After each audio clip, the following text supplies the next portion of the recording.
أعوذ بالله من الشيطان الرجيم.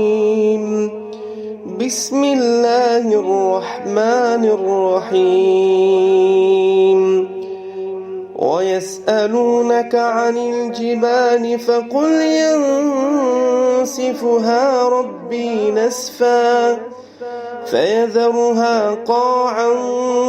صفصفا لا ترى فيها عوجا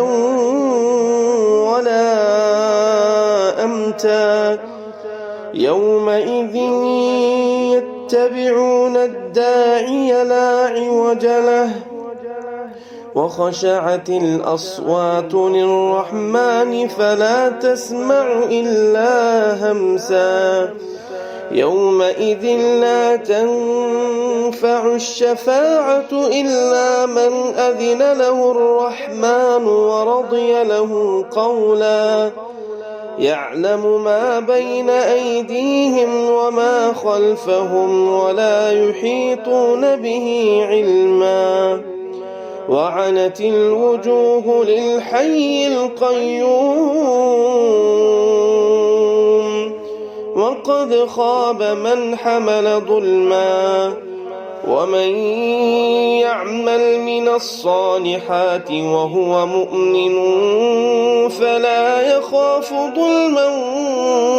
ولا هضما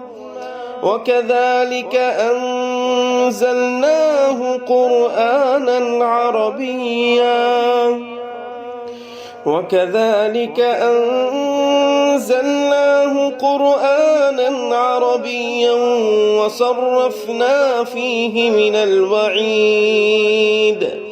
وصرفنا فيه من الوعيد لعلهم يتقون أو يحدث لهم ذكرا